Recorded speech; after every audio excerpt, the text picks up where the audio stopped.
And after that, I mean, temperatures are on the climb. Weather, that's right.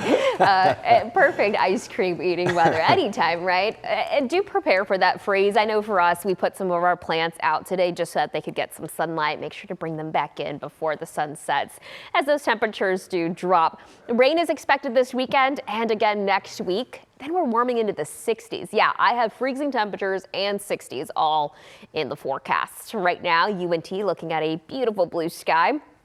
49 degrees, but there is a wind chill of about 44. It's not a drastic difference.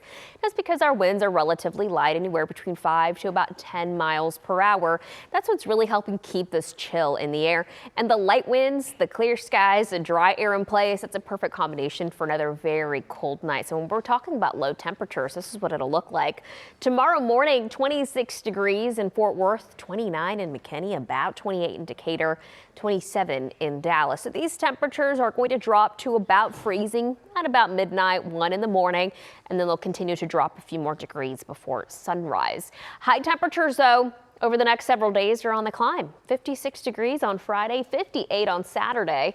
We'll see that front arrive on Saturday night, and that'll help drop our highs into the low 50s.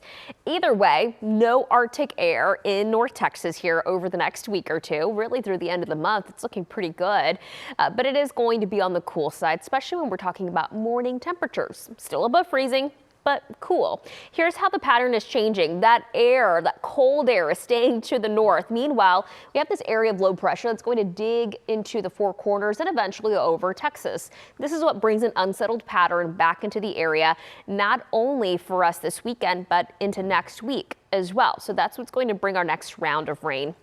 Our timecast is showing clear skies for today, showing clear skies tonight, but we'll see more cloud cover on Saturday. So what happens Saturday is that we'll have a stronger south wind that's going to bring in moisture from the Gulf. And when that happens, you'll see it in the form of cloud cover.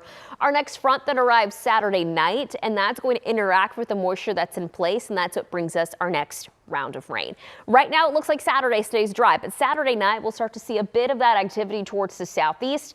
That front will slowly work its way through the area, and by Sunday morning, I'm showing you around 5 in the morning, we could very well see a few isolated thunderstorms. So that we'll be watching that. I'm not expecting any severe weather, but we could see a few isolated storms as this front continues to work its way towards the southeast. This is now Sunday around noon, and notice how it stays in the area through about Sunday 5, 6 in the afternoon. So we'll eventually see it drying out Sunday night. Do expect the rain after sunset Saturday through Sunday.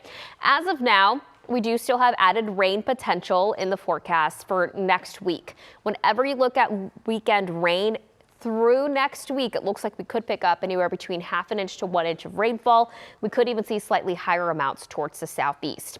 Tonight, though, it stays dry. Clear, cold, light winds, 27 degrees. Tomorrow, 56. It's going to be sunny, warmer, and breezy at times. And that breeze, it's what's going to help bring up the temperatures, but also help bring in the cloud cover on Saturday. Our next round of rain moves in Saturday night into Sunday.